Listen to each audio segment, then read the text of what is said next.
Hi guys! Andito nga pala kami ngayon sa bayan ng Agdangan. Kaayaan kami mag-road trip. Sama ko si Sir Dan, si Sir Jay, at saka si Skay. Dahil ako lang ang walang motor sa kanila, nakaangkas lang ako kay Sir Dan. Dahil na andito nga kami sa bayan ng Agdangan, marami kaming nakikitang nagtitinda ng puto bao. At gusto namin itong tikman. Nang makakakita na nga kami dito sa may unahan na nagtitinda ng puto bao, ayan agad kaming titigil at bibili si Sir Dan ng puto bao. For only 80 pesos, meron ka ng 10 pieces na puto bao. Talaga namang sulit dahil napakasarap ng kanilang puto bao dito sa Agdangan. Talagang hindi ka magsisisi. Sigurado akong magugustuhan nyo rin. Bili tayo ng puto bao. Sarap dito. Extension. Titikib lang ako. Magkano ba yung puto bao? Ikaw lang! Ay, may 10 minutes lang. Mabilis na po yan. Tikman na natin. Parang very public din ang May bayad doon. May So, titikman po na. pero may parang Yung walang bayad. Ay, masarap. ano yung dinadaya din yan? Agdangan to. Opo, boundary na po ng Burgos at Agdangan. Padre Burgos na ari. O nga pala nung tayo nag sa 7-Eleven Tikman natin. Jay, tikman mo. I mean, ay. Sarap. Ang sarap.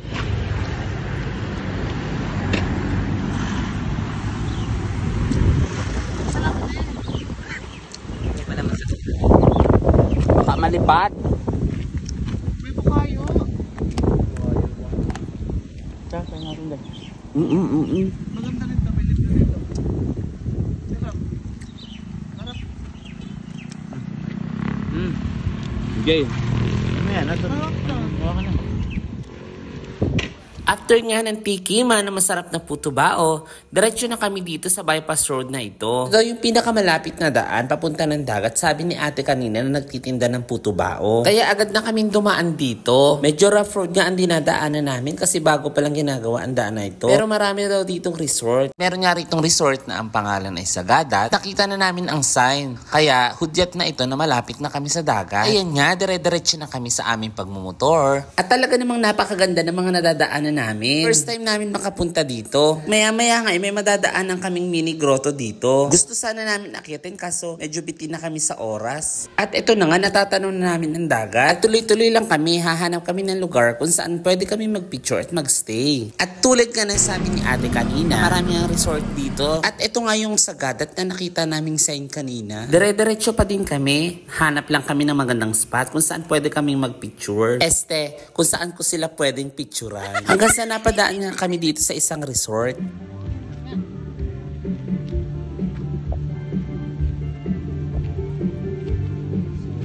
Ganda ni Jay. Si Dan. Ay, ganda ni Dan.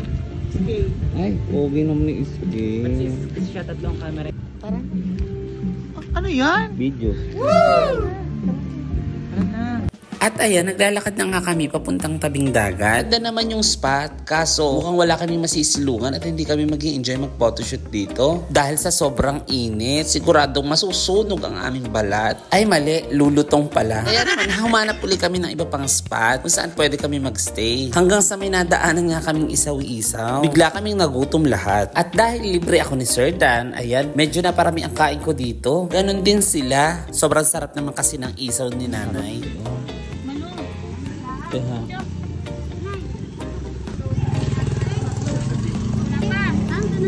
Sa may sukat eh.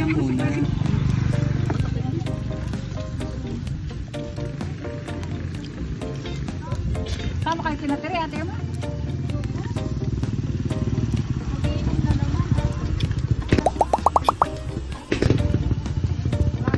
Nakagulat po yun Sana ko na.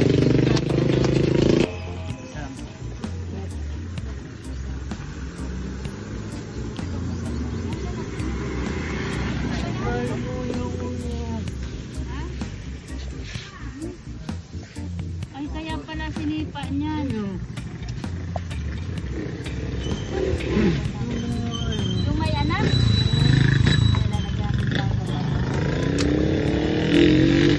At after nga namin kumain ng masarap na isaw, ayan, may nakita na kaming magandang spot dito. Yes, andito na po kami.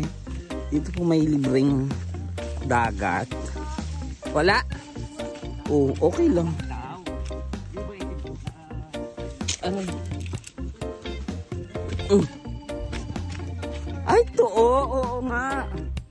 Ganda.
At dito nga, may mga nakilala kami mga kabataan. Mga taga-Agdangan lang din sila. At sadyang napakababait nila dahil in-invite nila kami dito. Birthday pala ng isa nilang kaibigan kaya naandito sila para mag-celebrate. At ito nga si Sir J at saka si Skay. Walang sawa sa pagpipicture. Dahil talaga naman sobrang ganda at sobrang ganda rito magpicture. Lalo pat sakto na papalubog na ang araw. At ito nga ako takbo ng takbo para makakuha ng magandang shot. Video ba? Pang-upload sa TikTok. At dahil papalubog na nga ang araw, hindi na rin kami nagtagal. At bago pa mapahimbing ng tulog itong siske, ay nagkaayaan na rin kaming umuwi. At ayan na nga, inabot na kami ng gabi sa daan at dito kami dumaan sa Kalilayan Bridge. Dito yan sa bayan ng Unisan. At ayun lang, maraming salamat sa panonood.